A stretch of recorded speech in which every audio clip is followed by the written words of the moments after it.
All right, ladies and gentlemen, welcome back to Men in Black and White, an honest conversation. We are pissed off on a Saturday afternoon. Went out this morning, tried to enjoy my son's football game, grandson rather. A lot of 5th, 6th, and 7th graders running around, mostly African American, a few white athletes speckled throughout the game. This is in the south side of Atlanta. And I'm trying to think, as I look at these young cheerleaders and young athletes and their parents and friends in the stands, what are we thinking? What are we thinking that the future of these young people holds for them? They don't have a shot at living the American dream, largely because of the color of their skin. And now we have Kankles McTaco Tits, who's talking about, let me just get the quote here, posting an Apocalypse Now image featuring flames and helicopters, right? As he plans to go in to the nation's second largest city with apocalyptic force. What kind of shit is that in America? Brock Ganeles joins me now live from the beautiful confines of the Hudson River Valley. He is our uptown point guard and joins us now with more on why people are not hitting the streets. And Brock, I say just like the parents sitting in the stands this morning, just like the parents smiling and taking videos of their daughters dancing or their grandsons catching passes, we're preoccupied with stuff. We think everything's okay. No one could be more concerned about the loss of our democracy. And no one is, because we're not in the streets. If we were, we'd be turning shit over in the streets in DC. Just like those 2,600 morons did on January 6th for all the wrong reasons. Where's our zip guy? I guess I'll start with the people in D.C. are starting to get riled. They had a pretty good protest going today, probably the largest one they've ever had. But beyond that, I mean, Trump is literally talking as if he's declaring war on the city of Chicago. And in his mind, he is, because it's a state and a city that didn't vote for him, right? So that's enemy to him. He has the internal enemies, but we've given him the keys to the military. So he thinks he can just use it in any way, shape, or form that he wants. But, I mean, this is escalating. I'm waiting for Chicago to show up in big numbers because obviously, like you just said, we're way too complacent to be able to rally ourselves, right? But maybe when the troops come to your doorstep and the guys with the masks and the guns are walking down your street, maybe then it becomes real. And maybe that's when we can get actually some level of reaction. Just as nobody, I shouldn't say nobody, so many people aren't so worried about the absurd economic policy of America until their farm's going bankrupt, right? You don't hear about it until it's their checkbook and their business that's going under. It was fine when it was somebody else's. And so maybe, I guess I'm just hoping the siege on Chicago is a catalyst for massive pushback. Yeah, that would be nice. That would be nice. Nation's second largest city. Oh, by the way, he offered no details beyond the label Shapocalypse Now. Also, ridiculous statements coming from the White House on his social media bullshit site. Chicago is about to find out why it's called the Department of War. And I love the smell of deportations in the morning. Play on a famous line from the movie Apocalypse Now. For you folks under 50, you probably don't remember Apocalypse Now. You probably have not seen it. Brock, that's where we are. This is the kind of idiotry, and I don't even know if that's a word, but this is what we're dealing with. And there's no filter. There are no adults in the room. There's no Ivanka. There's no Jared. There's a coked up Don Jr., but he can't help. I think they want to help. I think the people that are in the room right now are on board, and they're literally cheering Trump on and egging him on to greater and greater to escalate the scenario, because remember they want a white supremacy America.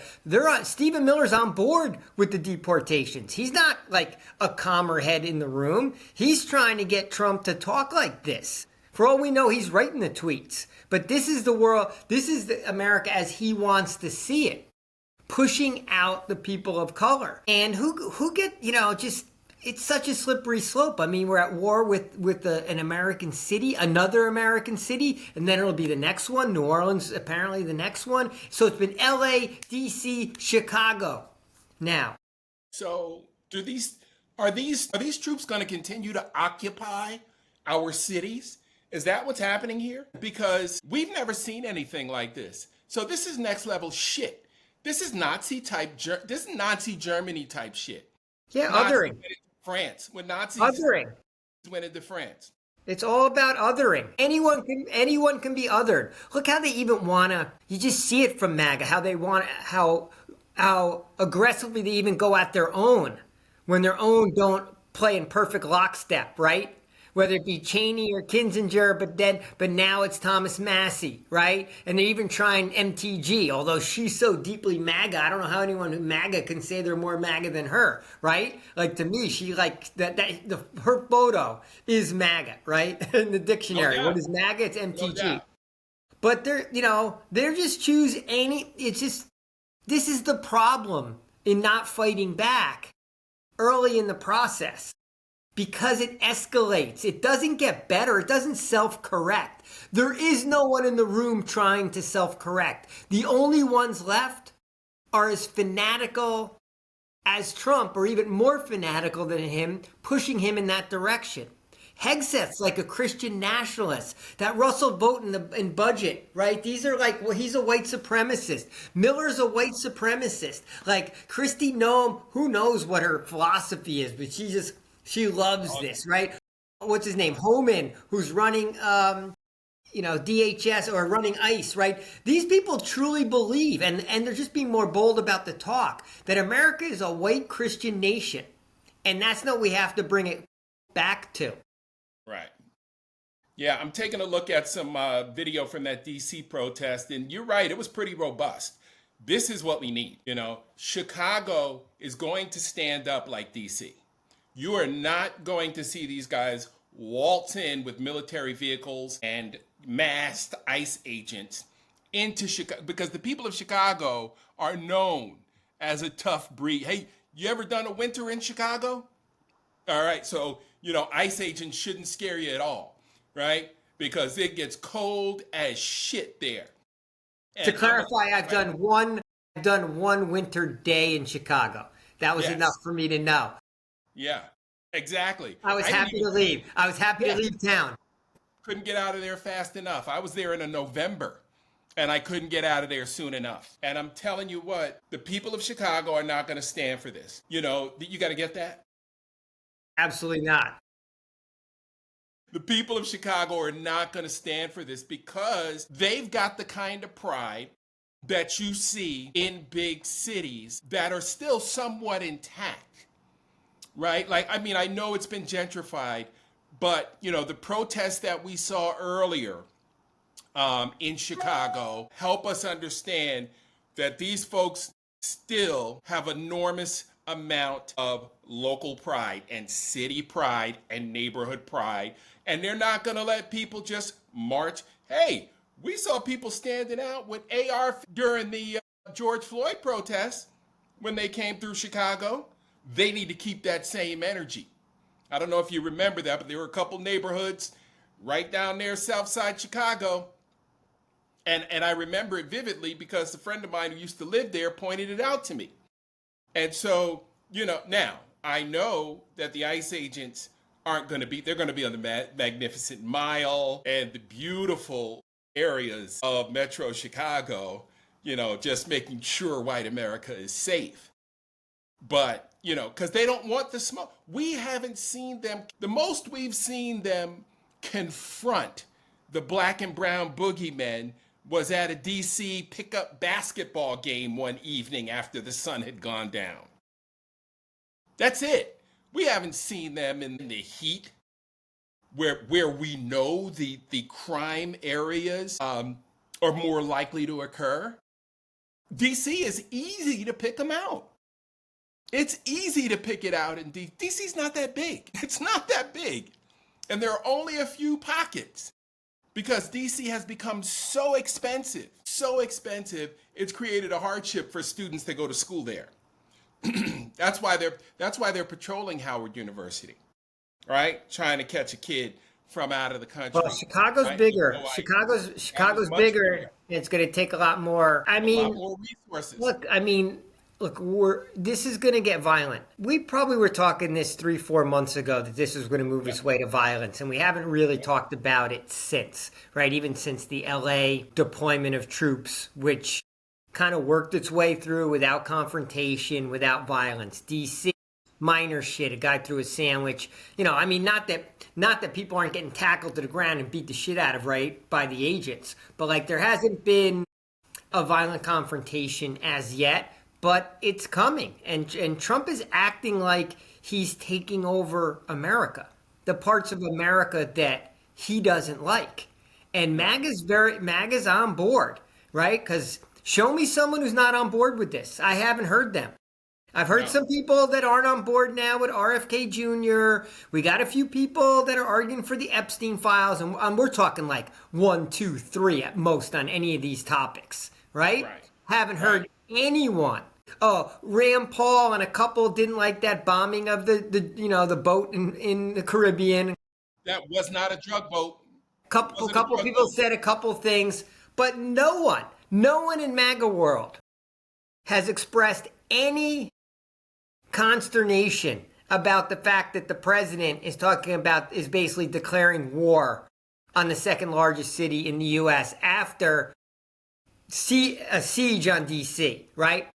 Dabbled in LA, cranked it up in DC, now talking about waging war in Chicago. It's escalating. Right. And he's escalating it against his own citizenry. Like, how much bullshit is that, Brock? How much? He's talking about taking away citizen rights for Rosie O'Donnell. Him and his famous feud with Rosie has risen to, I'm going to take away your citizenship. Because he thinks he can. Fucker, you can't do it, fucker. He thinks he can. Who's going to stop him from doing it, right? Well, they're not going to let transgender people have guns, so there goes the Second Amendment, right? If you're transgender, unless somebody stops him, it continues. And Congress won't do it, and the Supreme Court won't do it. District and federal courts will do it. State governors will do it, but ultimately the people have to do it. And we haven't done it because, like you said, everyone's still having picnics and cruising around and still sort of pretending like their country isn't in a massive turmoil on the brink of civil war, still trying to act like it's not that bad. And hey, the NFL kicked off this week and college football is going on and we're going to have a normal fall. We're not going to have a normal fucking fall. We're going to have a fall like never in the history of the United States. Yep. It's going to be like nothing that this country has ever seen because we have a president that's waging war on cities that didn't vote for him. Yeah. So let's review. We touched on it yesterday. The economic numbers, the worst we've seen, in a generation? We gained 22,000 jobs. Yeah, it's not the worst. No, because COVID was worse. The month before, revisions were 13,000 lost? Yeah, they're revising down. We'll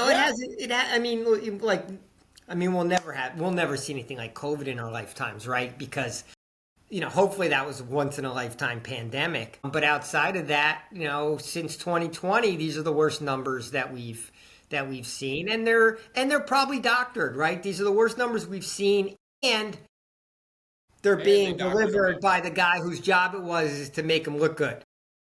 He didn't do a good enough job. Right. So let's review, and then I have a question for you. Employment 18 to 26, awful numbers, young people. Unemployment for black folks, 7 and change, awful. Black folks with pneumonia, America catching colds. Unemployment at a whole ticks up to what, 4.4, 4.3? Terrible. We were clicking along. Remember, our economy was the envy of the world when Joe Biden left at the end of January there. Worst economic numbers in a generation. Now, I got a question for you, bro. Let's check the price of eggs. How's your eggs doing? Price of eggs coming down? I actually went and bought eggs last week. I think the price of eggs for the dozen was $10. It might have been 12. There might have been $1 each, but I think it was 10. I don't think I got the ultra grade A, double A, or whatever. I think I just got the middle of the road regular eggs, $10. Right. That's certainly not a decline. Right. I mean, that used to be like $3.50.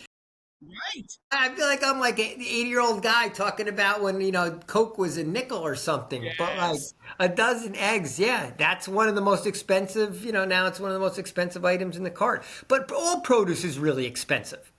Outside of the eggs, produce is really expensive. I believe he said the prices were going to come down on day one. What day are we on now? Right? He's been in there 9 months. We're going on 9 months. Prices still haven't come down. Prices are way too high. People are really suffering. The CEO of McDonald's said that what they're noticing is that a lot of Americans are skipping breakfast, right? And they see it, right? Because nobody serves more customers in the country, right, than McDonald's, right? Maybe Starbucks, but I think McDonald's probably they're definitely top 3. And they're just seeing the breakfast decline, and their take is that people are skipping it. Like they're trying to figure out how to get their prices down because a lot of people can't afford a Big Mac anymore because a Big Mac's a luxury item now. People are stretched. They don't have any money, right? They don't have any money. Healthcare's too expensive. Food's too expensive. Housing's too expensive. And, wages are barely budging. People are screwed right now. Don't live in a city.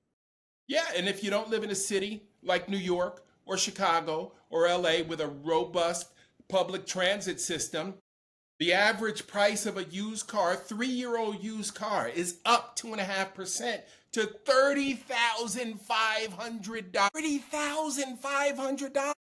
Brock, do the math. You need 72 months on that to fit it into a budget. Maybe 84. That's why the banks are giving you these loans, because they're making a shit ton of money on the interest. Just like young people can't buy houses, they can't afford cars. That's why they're like an Uber generation, because they'll just use a car when they when they really need it, and they're not going to bother. They can't afford to buy them and service them and have the insurance on the cars.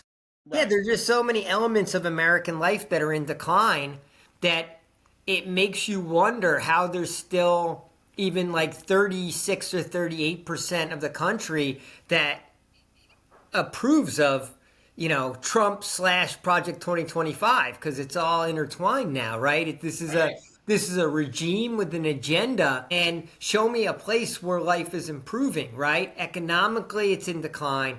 Healthcare, it's in decline. Yep. Right? Our consumer confidence and our outlook, right? It's a decline on people who think that they can achieve the American dream is in decline. So it's like American optimism is in decline. American education is in decline. Right? And this is, Mark, this is coming from white America. But nobody's doing anything. No one's doing it, but no one's doing anything. It's just still grinning and bearing it and still just taking it. So far, still taking it. Another punch in the gut. A punch in the gut. It kind of made me think, the other day you were talking about, America's better than this and this and that. And as I thought about it after our podcast, because I watched our podcast and I saw myself shaking my head as you were speaking.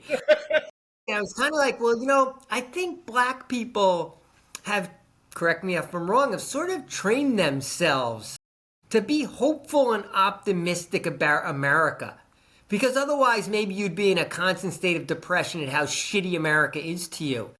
But I think that white America is going into depression because the quality of life is in decline. Not the sliver, not the 25% hardcore MAGA. They love what's going on. But I think this increasing group of white America, they're not in fighting mode yet. They're just slipping into depression mode. And I worry that they're going to that they're not going to fight. They're just going to absorb and kind of meekly go into decline. I'm really worried about that. But I know white people are entitled, so I'm hopeful that they're going to get really, really pissed and want to fight back. Right. I'm hopeful. Like they did in some of those town halls. You see how mad white people got really quickly.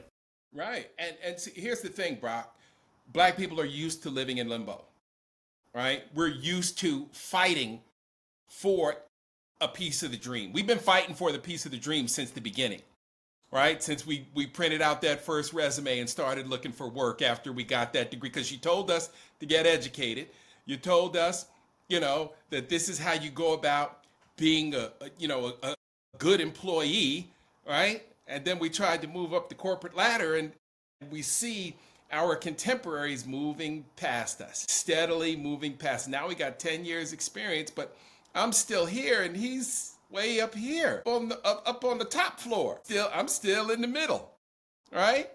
He doesn't even park next to me anymore. He's got his own space, my contemporaries. So, remember I told you I was with a diverse group of African-American professionals a couple weekends ago. We were watching football. And, nobody was upset and on the edge about the state of America because we're used to it.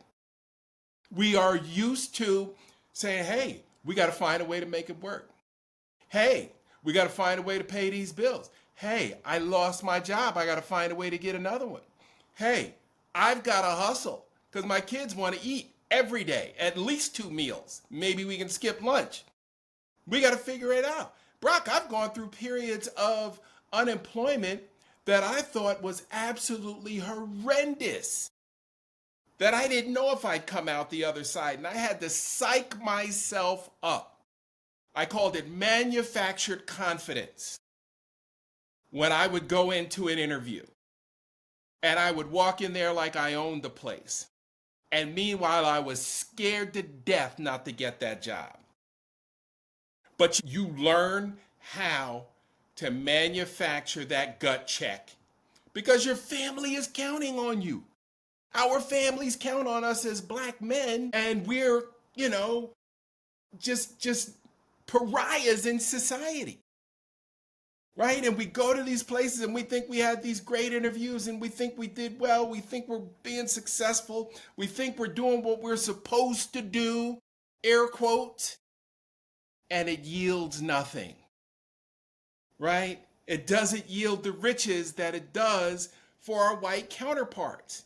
So that frustration starts to become the expectation, and we expect it and we see it. And so when we talk about it in the company of other African American men, we all know what we're talking about because we've all dealt with it. Our fathers dealt with it. Their fathers dealt with it. My dad used to tell me how when he was in the military, the black soldiers would tell the Koreans he was in Korea. And the white soldiers would tell the Koreans, go ask the black soldiers if you can see their tails. That was in the 50s, bro. That was in the 50s.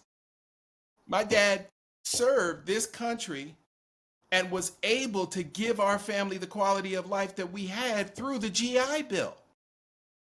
But yet when he came back home and went to college, he had to, and played on the baseball team at Shaw University, go Bears.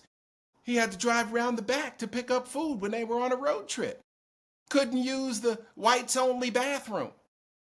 So, we've got a documented history of this, of trying to be hopeful. And I don't think white people are trained for this fight. I was speaking to a neighbor the other day, and immediately when politics came up after a little pleasantries, kind of like, oh, I'm trying to block that out. I'm trying not to think about that. And I feel like that's very emblematic of white America right now. They're trying not to think about how bad it is. That we really are in the midst of an authoritarian takeover, that our president is declaring war on cities and sending troops in. And that's why I don't think no one's getting riled up until the troops are actually on their doorstep. It's usually too late when that happens. It might not be too late here yet because America's such a big country that it's hard to get to everyone. So yeah, Now DC is making some noise. Big protest today.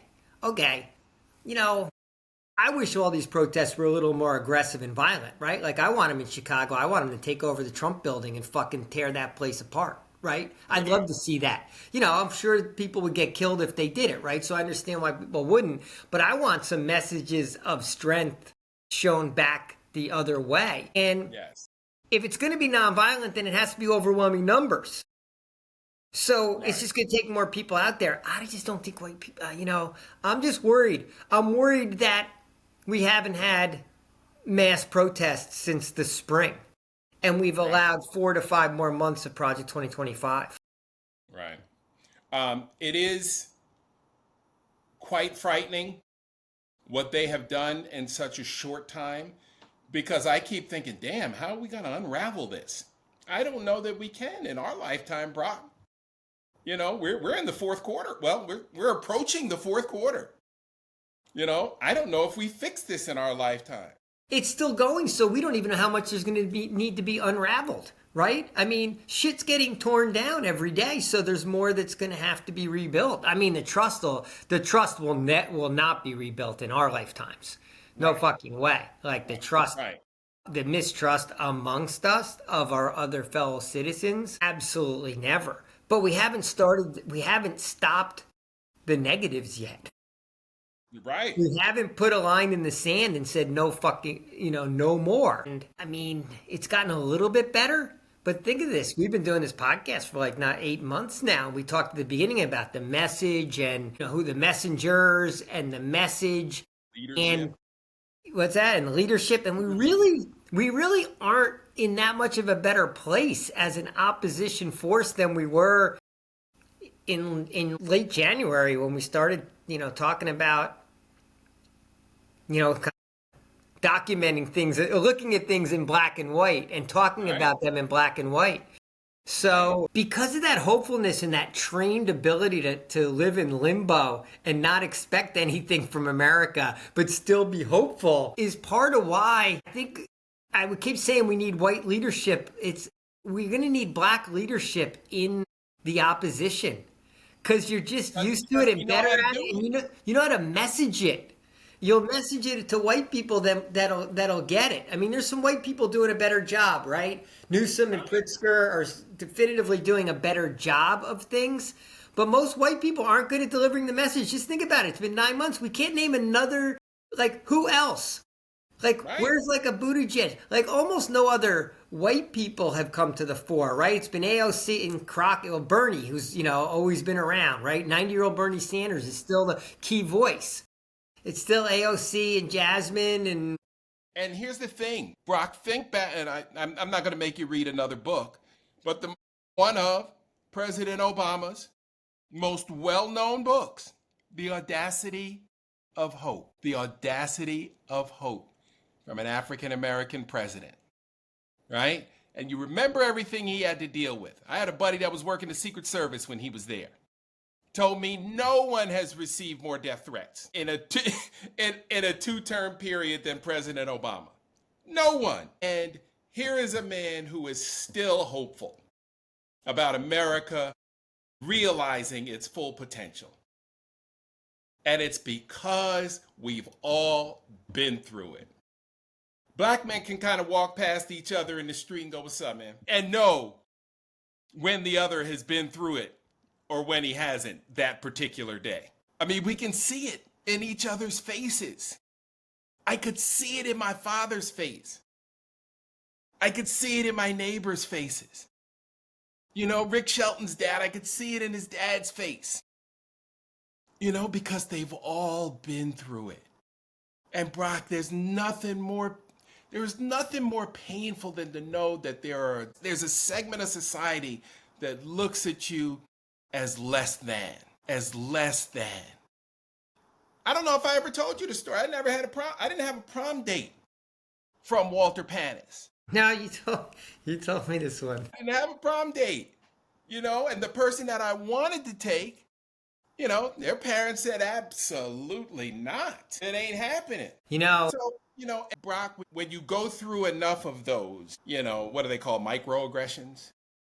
You kind of learn to let them, roll off your back and kind of wipe them off your shoulder and keep it moving. And that's when I talk about that manufactured confidence. Because if you don't do it, you won't be able to function in our society. The opposition right now needs some manufactured confidence. I mean, Yes. Pritzker and Newsom are showing something as white men, right? But in general, the opposition force in the totality needs manufactured confidence, needs to start talking like we're going to fucking beat back Trump and Project 2025. We're going to fucking extinguish this fucking mess and we're going to turn this fucking thing around. And no one is saying that in that aggressively all the time. Like there's no messaging. Everyone should be on the same page. Like we're going to beat this back. And it just has to be like a buzz that everyone's saying in every city, in every situation. So there's not all these little mini rollovers that are going on where people shy away from the fight. And I mean, this is where the Democratic Party is still an abject failure as a party. It has some people in the party that have stepped up. And it just shows how thirsty America is for leadership. Right. I think Obama may have to come back into the fray. I know ex-presidents aren't supposed to blah, blah, blah, blah, blah, blah, blah, blah. I think he has to fucking put the jersey back on and put himself, grab the sneakers out of his little Hall of Fame locker there and get back on the field. I think he has to come. I think he has to come back. Like this is. I mean, we're in a civil war.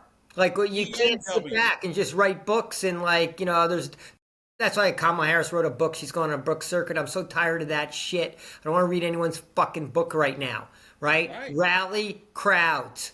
That's everyone's job. Rally fucking crowds. Inspire, rally, and exude. What'd you call it? False confidence? Manufactured confidence. You know what, Mark? I didn't know in high school that you were manufacturing the confidence. I actually thought you had it, and it rubbed off on me. And our whole team played with confidence. I always called it irrational confidence. Like, I didn't know it was manufactured. So you did a good job. You had that skill from very young, right? But it rubbed off because I don't care if it's fake confidence, real confidence, irrational confidence, right? The opposition needs confidence. No doubt. That's exactly what this situation calls for. And just on your point there with Obama pulling the sneakers out of the locker, if he could get W to put his back on too, I would go to hear those two speak and to talk about the importance of democracy and why we must beat back this foolhardy notion that an American president should be sending troops into its own cities. I mean, it's just nonsensical. Like, I don't know how these guys are sitting idly by. Yeah. And twiddling their thumbs. It's fucking amazing. I don't know how they're doing it. Get your ass out there on the trail. They should all be doing it. Bill Clinton. Everyone's got to be in the fight. Who the fuck is sitting out the fight?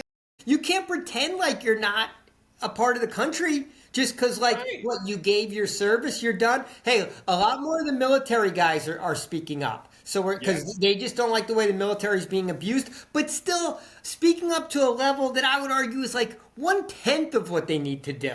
Like they're barely in the fucking game. Right. Yeah. They're barely in the game. It's a joke. And bro, we need them to get it together. So yeah, the list of people that are disappointing us is so fucking long. It's obscene, right? They're letting us down. It's beyond disappointing. You're letting us down because you can actually move the needle. Barack can move the needle. Dia can move the needle. No one was a better orator in his prime than Bill Clinton. Bill can still move the needle. And in this day, we're two fucking yahoos like us can just fucking like we're told in the comments all the time, right? Any yahoo can fucking put themselves online, right, and start talking, right? So like any of them could just Put a camera on and start talking to the American people and load it up on fucking YouTube and start influencing people and start generating confidence amongst people and start pointing out that you can't be complacent. Like how they don't have to wait for someone else to interview them. They don't have to wait to get invited to somebody's show. No one cares about anybody's show anymore, right? Like just fucking get yourself out there, say your piece, try to break through the noise, and you'll get some people listening to you, especially people that already have a built-in audience. Exactly. I mean, Exactly. it's really frustrating to me right now. Yeah. And I'm not seeing the fight from white America. And maybe Chicago, right? Like you said, it's a bare knuckle city. Man, maybe Chicago is where the fight starts. Yep. Yep. I hope so. All right, buddy. We're out of time for today. All right, We're out always a here. pleasure, Mark. Okay, I'll talk to you tomorrow. Sounds good. Peace.